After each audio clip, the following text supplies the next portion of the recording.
welcome to the Record Player, everybody. I am absolutely thrilled today to have as a very special guest with us. She's a three-time Brit Award winner, a singer, a songwriter, an artist, and an activist who's topped the charts worldwide as a member of Fairground Attraction and, of course, as a solo artist.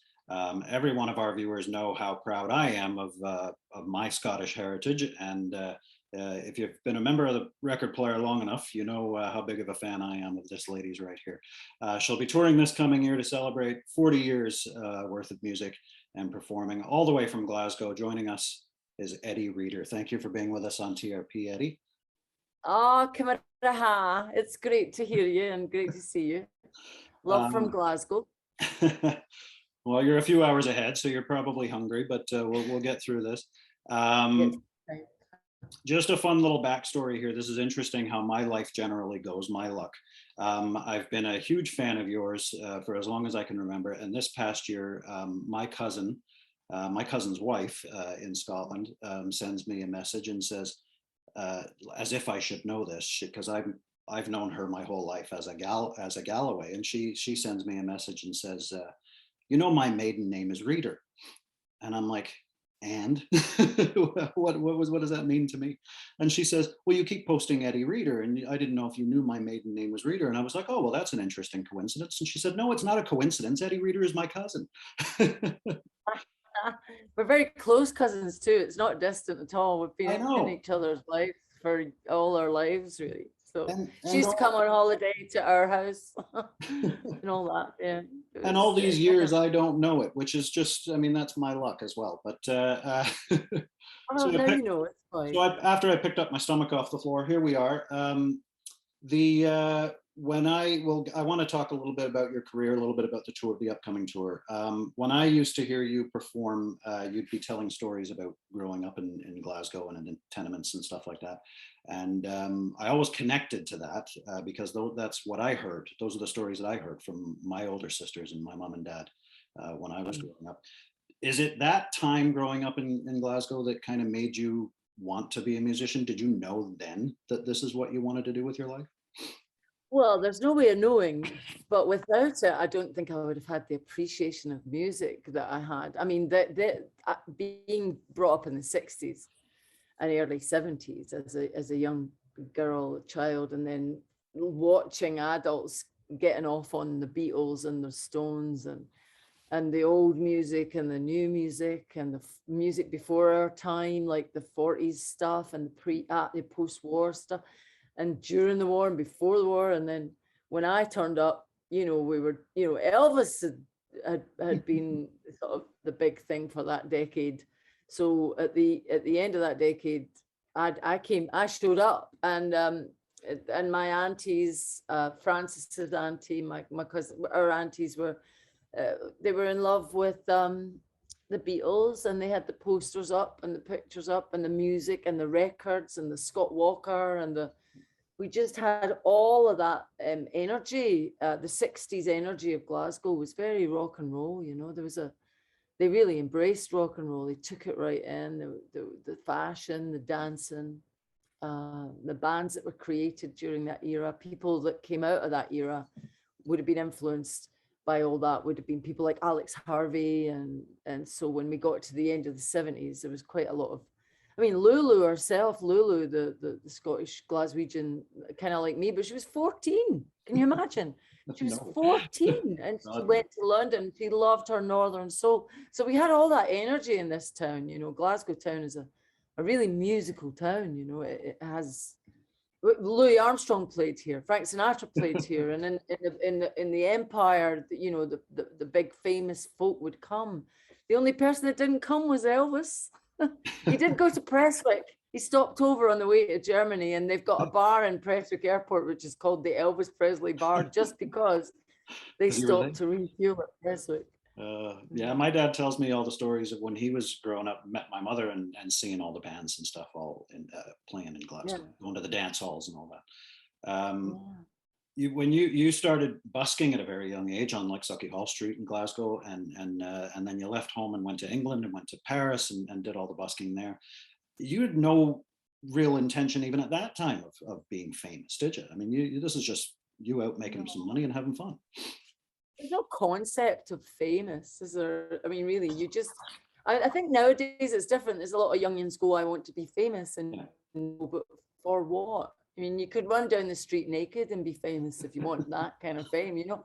The thing with us was finding out how to play all of the Blood in the Tracks records, you know, or all of the Joni Mitchell funny tunings on the guitar. In the folk clubs, it was sharing songs. And then when we were busking, it was basically taking it out of the folk clubs and going on the street with it. And some pal saying, you know, there's a place in France where you can go down there and it's really great for singing in the markets. And you end up going on a trail and you've got the freedom to do such because you've got there's no ties and you're free to do it. And I was very lucky. I had good friends, good musician pals, and I had a voice that could hit the back of the wall 5 miles away. So it was powerful. And I learned a lot about power and projection on the street.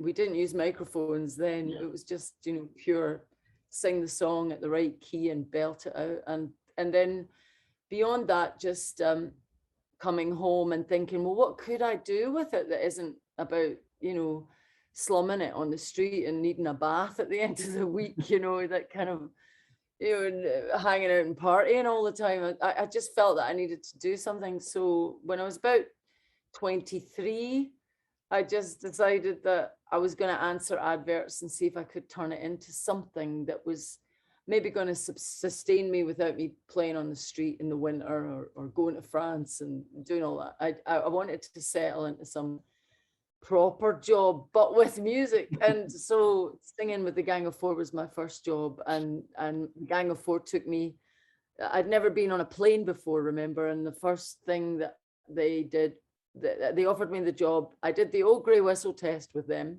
Mm-hmm. And sung the backing vocals, learned everything that they ever recorded. And the first gig was the Oz Festival in California, 60,000 people. I'd never seen a crowd like that in my life. And I lied to get the job. Well, I was in the subways, I was in the street, but certainly, you know, Paris, Saint Michel, very good memories. But this was me in front of 60,000 people with the Gang of Four. And I tell you, I had this thing where I could just look like I was as cool as cucumber, but I was panicked underneath it all. But I had this ability. It's like a kind of youthful bravado, you know, you just kind of look a bit mean and a resting bitch face, if you like, you know. I was just like, don't mess with me. And I kind of looked formidable, but I was very interested in stretching my abilities. And so fame didn't even come into it then, but they were famous in comparison to anything that I knew. And then I met Frank Zappa, and because his manager was the same as theirs. And I went to LA and in New York, and we played at the Pier. And then after that, I got the job with the Eurythmics, and that was even bigger. And then Sweet Dreams was a hit, and suddenly I was wearing shoulder pads and living in lovely hotels. And Alison Moyet as well. And Alison Moyet, but even then it wasn't fame. Right. I just wanted to find, Annie Lennox called it my niche, I suppose. You could call it a niche. And, you know, I love singers. I love people like Kiki D and folk singers that I knew, Heather Haywood here. And I loved the way people could, in parties in Glasgow, could change the atmosphere just by singing, you know. There could be a fight in the kitchen starting up between the two uncles and somebody would start singing a beautiful love song and everybody would stop. That's awesome. You mentioned working with the Eurythmics and working with Alison Moyet. You started Fairground Attraction, which was that an ad as well that you answered? No. That was just word of mouth. Word of mouth. I'd sung with the Eurythmics, and then I became in London. I got this free house, which was a prefab shed in Lambeth, just on the other side of the river from Westminster and the Big Ben. And I felt, well, this is great.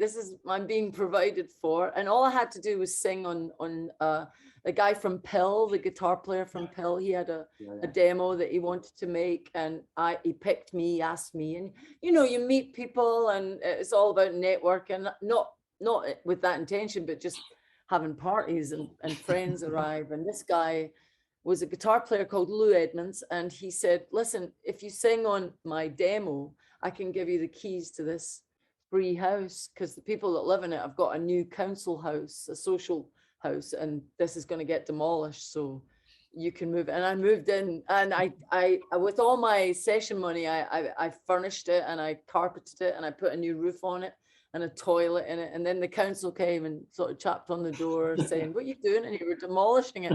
And I said, well, when are you demolishing it? And I'll leave then. And of course they never did. So I was there 12 years. And in that 12 years, I met people like Mark Nevin from Fairground Attraction, and he had songs that I loved. And I became the kind of singer that people could call on. It was like, she's quick, she's cheap, and she's available. And I enjoyed their company, and I enjoyed the studio work that I learned to do then. And then Mark had phoned me and said that he had 2 songs he needed to demo up, and would I sing them?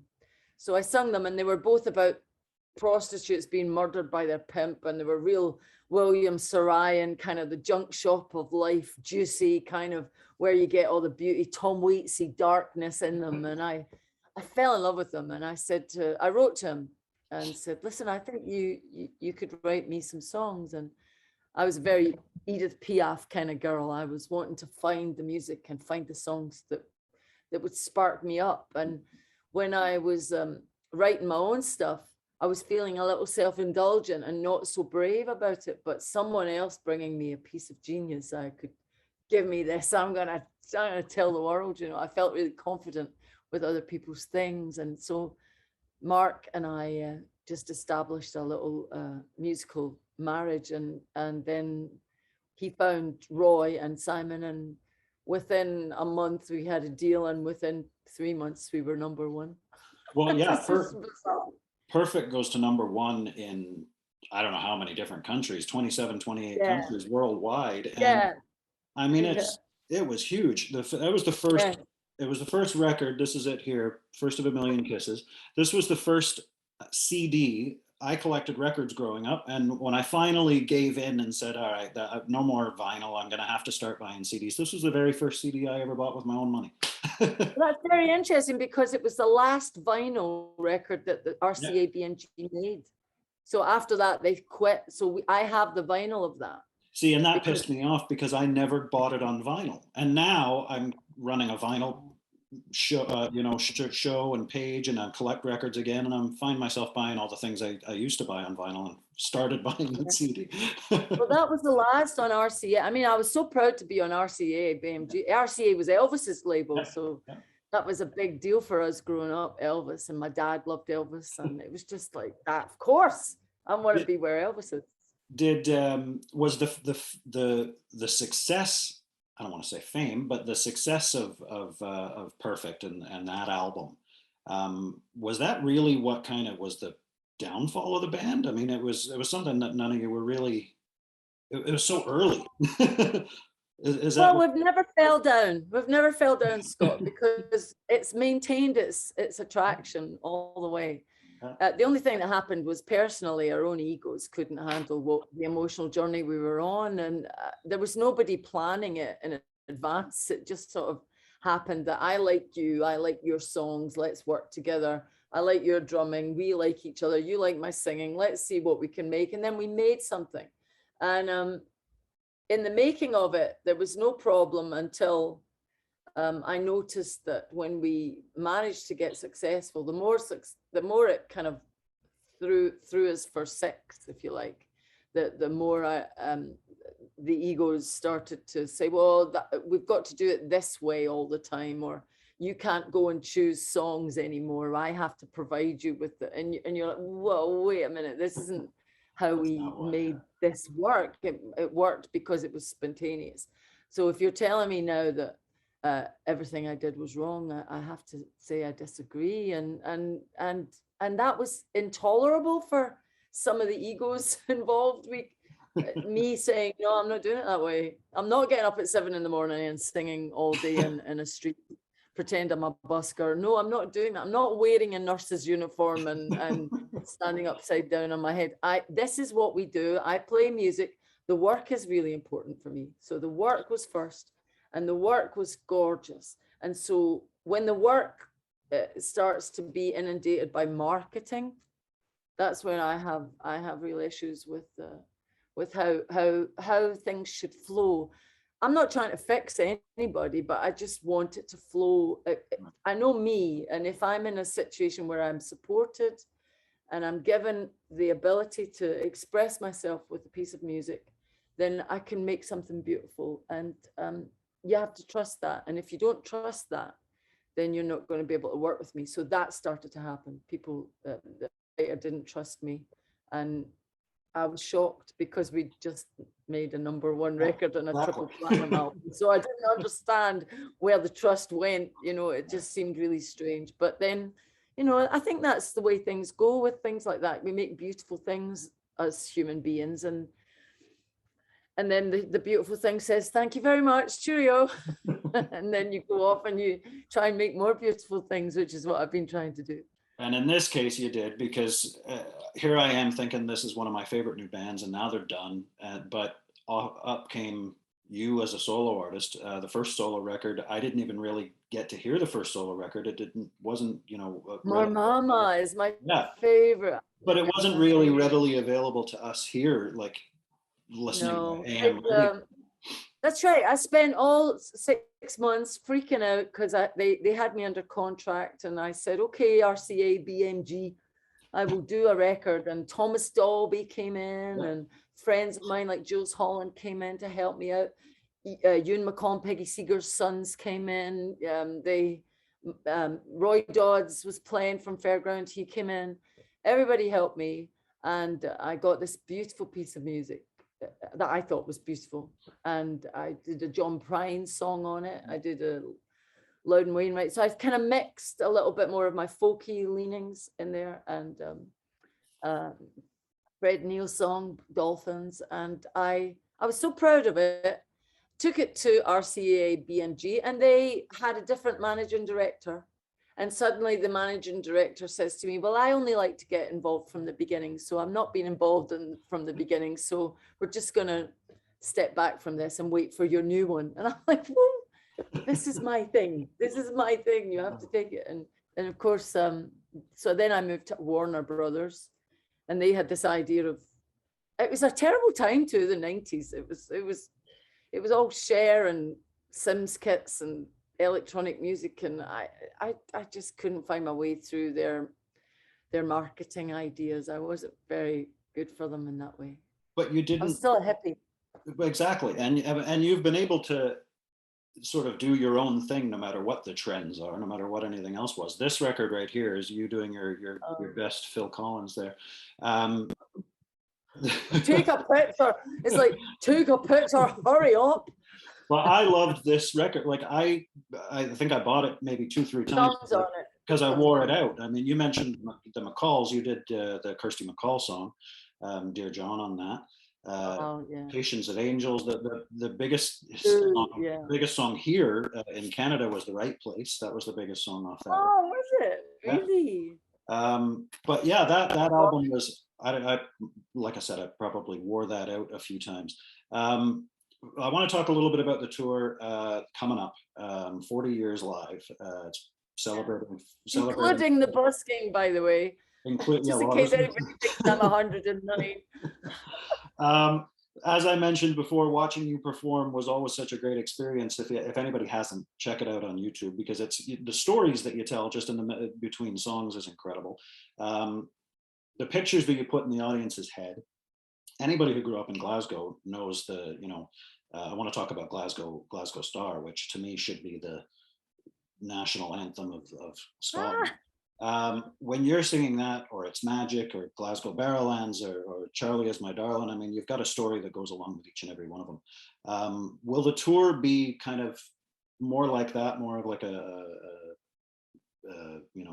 acoustic type thing, or is it going to be a plugged in deal, or kind of a mixture of everything? Well, I'm always acoustic, always. I've never been anything other than that. I tend to rely on the idea that I don't want to batter anybody's ears in. I just want to be gentle and tell a gentle story and a gentle song, and change your psychotromic biology or whatever. I want to just kind of figure out a way of making you feel that you're me and I'm you, and you know what I mean, kind of thing, when I'm talking and when I'm singing. And when I do tours, I never have a set list. So Boo, I've always played with Boo when I can get him, and Boo Hurdeen, who wrote Patience of Angels, and that was the first time I met him, and he's been a pal ever since. And then I'll have Alan Kelly, who's a Galway accordion player, who I've been working with now for, I think, 10 or 15 years, I don't know, but I tend to get very loyal. And Kevin Maguire on double bass, and now my new husband, John Douglas from the Trash Can Sinatras, he's been playing ukulele and guitar with me and coming on the road. So I tend to just say, I'll call it. I have to figure out what the first song is. And when we're at the side of the stage, the boys will say, what is it? And I'll be like, I don't know. I don't know yet, until I get like almost 6 inches from the microphone. And then it sort of comes in. You'll figure it out. And I rely on some kind of inspiration thing. I don't know.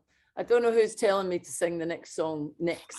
But I do know that at Glasgow house parties in 1964 to 1974, there was no set list. It was just, we knew that Uncle Frank was about to sing, they heard the breeze in the trees, and they named at the start of the blues. And he'll sing that. And then Uncle Shug will sing, walk right back to me this minute. And there'll be a kind of flow to the night. And then it'll end up with my mother doing either It's Magic or something like, you know, something, Moon River wider than a mile. And then I tend to bring the company that I'm in with me wherever I go. So if I'm in Ireland, or I'm gigging down the road, or I'm gigging in a wee place, or I'm gigging in a big place, I tend to do the same thing all the time, which is just try and make it a really special moment just for the people that are sharing that moment, and it's identified only by its very spontaneous nature, and it can never be the same twice. And I would never know what I sung last night, because the next night I do something else entirely. And I'm always excited to know what the next song is. You know, I kind of once you start, oh, good, I get to sing this. The like I said, that Glasgow Star, I mean, you couldn't touch on any more, you know, Scotland than in that song. Well, that's very autobiographical, definitely. Oh, and yeah. it was kind of interesting, because I have a relationship with writing, which is I kind of ignore it, and then I'll do the hoovering. I'll be vacuuming, you call it, or the dusting, and then something will happen. There'll be a little indication that I want to sing something, or I'll sit at the piano and there'll be a melody that'll haunt me for like 40 years. And I just, I can't rely on it for material, because there is so much beauty out there, and I would never want to limit myself in any way whatsoever. So I might turn into Shirley Bassey or Edith Piaf, or I might turn into Elvis for one song, or I might turn into my mum sitting by the fire at one song. You know, so I like to play different roles with different songs. And Glasgow Star, to be honest, it was my kind of tribute to that feeling that you have where everything's just flowing really well, and you're here for days like these, for the moments where, and in fact, it was a Canadian that inspired it, Jane Sidbury. Oh.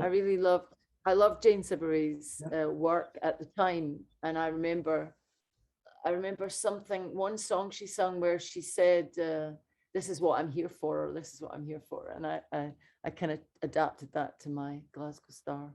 That's beautiful. You worked with, I want to bring this up before we go, because it's one of my favorite collaborations that I've ever heard, and I've always wondered why you never recorded it, but and I always screw up his name, but Liam Onwanle from Hothouse Flowers. You guys did the Beatles Across the Universe. Where was that? Like, was that on a TV show on like one of those? Yeah, there's a TV show there, like a game show called Spicks and Specks, Yeah. which was the first single by the Bee Gees. Mm-hmm. And in Australia they have this Spicks and Specks, it's called, and I was on one team and he was on the other, and I can't remember who won, but it was nice to do that in the middle of it. Yeah, it's beautiful recording. I'm really glad I did it. The two of you together. I love that guy.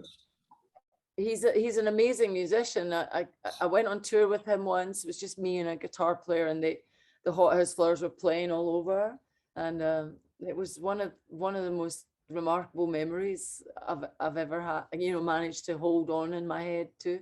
So just being with him and watching him being spontaneous, and the last time I saw him, he was sitting on a roof.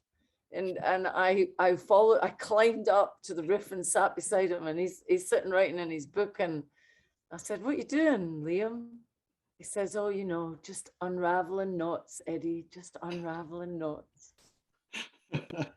You should call him up and say, we need to record that song, because Yeah, maybe we will one day. Although that was probably me at my peak. You could never better that. It was lovely. No, that was a lovely moment. Yeah. I almost don't want you to now that you mentioned it. It's there. It's in the ether now. It's there. In 2003, you did the Robert Burns record, and I remember somebody that I worked with at the time said that's gutsy to do something like that, for a singer to do something like that. And I said, not for Eddi Reader. That's not gutsy at all. That just makes sense for her to do that. Well, absolutely. My London manager, who was very posh, said, "You're ruining your career," and I said, "I don't want career." And then he said, "Well, I'm going to try." And I did the demos, and everything had fallen into place. I always trust when it follows into place, when it flows downstream, as Abraham of the Law of Attraction says, then it's right. And what was happening was the orchestra was asking me to do the show. I had to collect the songs, and then the orchestra was available, and I recorded it. And there I have a record. And so we took it to the newspapers in England, the big media outlets. And I think my manager said to me, "Eddie, I've never understood racism against the Scots by the English until I had to sell your record to things like Times and the Independent." I mean, as a one, they were all like, "Do we need another Charlie Is My Darling? Do we need, what is this, just a Scottish thing?" And that is the attitude that we have with our neighbours, which is a shame, because they're so thick they don't realise they're doing it. But also, it was proven completely untrue, because the English that I sing in front of adore it. Yeah. And I have English friends phoning me up going, "I'm crying my eyes out in Tesco car park listening to you singing A Fond Kiss." And I'm like, that's because you're getting it on the level that it was intended, which was about brokenheartedness. And when you're singing something that's authentic, it doesn't matter what time it came from. It doesn't matter what heritage it has or provenance. What matters is you're touching on a human condition, and you're pushing a little button that says, "Remember, you are here to explore and expand and to learn how to love." Mm-hmm. And there you are. And the songs and the music help us all do that, me included, And anyone who loves literature, anyone who loves poetry, that has read Robert Burns stuff, I mean, you put the music to it and your voice, it's just incredible. The latest record, Cavalier, which came out in 2018. I know you've done an EP since, but Wonderful did really well over here. When you got a best of as well, which is quite good. The Reveal Records did this best of, which I'm very proud of, because I left them to, it's a guy called Tom Rose, and I said, "Well, I could never choose amongst all of these babies. I can't." So he chose the tracks. Sorry. So he chose them, and it's great to see how others see you, as they say, as Burns says. good to see what other people see you as. Did you spend a lot of time during the lock-in writing and get, like, is there new stuff coming out that we're waiting for? Yeah, well, were you just being a house like person? most, Mel, I was in the house, yeah, but definitely, like most people, I thought I would get to writing. I thought I would do it, but I didn't really do much. I just got to be at home, and we ended up adopting our beautiful baby cats. This is Piggy Poo, and I and Molly. But I got these unusual things happened, like Guy Pearce, the actor, was recording a lot of Tim Finn songs, and he wanted me to sing them for a project that he was going to produce, a film that he was going to produce. I think the funding went because COVID came. So he sent that to me remotely, and I, in this living room, I just recorded my take on it. And then my son, Sam, is a great sound engineer. So he recorded me and sent it off to them. And then I did a little radio show where I merged folk music and classical music and tried to make the connection between, like, Beethoven, for example. Beethoven used to get a lot of tunes from George Thomson, and Burns used to write poetry for George Thomson. And what George Thomson in Edinburgh used to do was take all the Gaelic tunes, old Scottish Gaelic tunes, and apply them, sell them, get Beethoven to write pieces using the theme. And for example, you get Dvorak, is it Going Home, which the American slaves then took on. Da dee dee, da dee dee, da dee dee dee dee.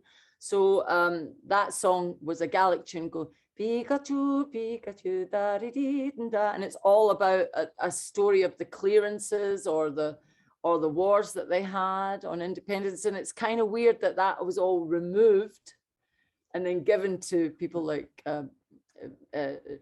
Beethoven.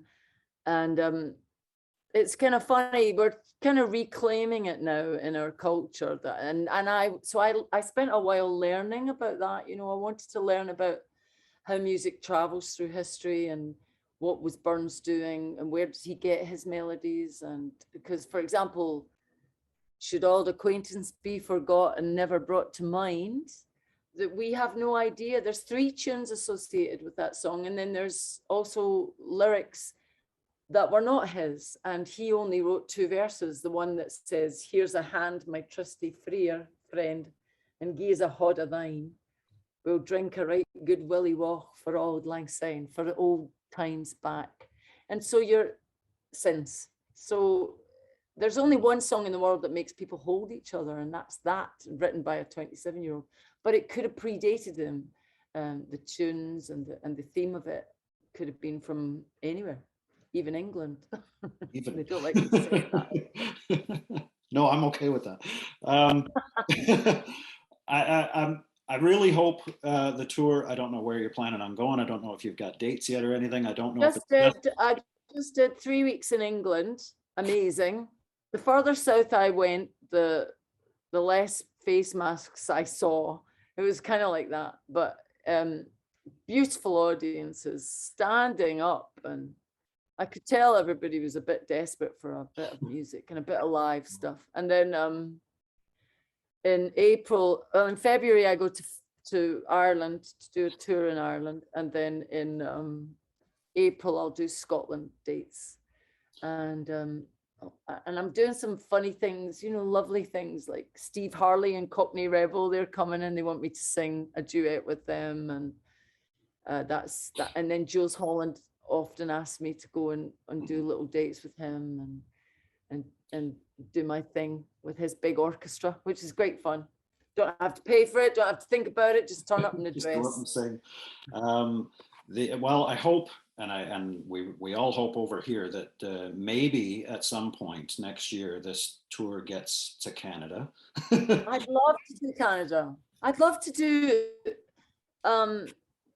you know, Celtic colours and all that, and go and see Cape Breton, and because apparently Cape Breton's got all the Scottish Oh yeah. tunes that we've forgotten.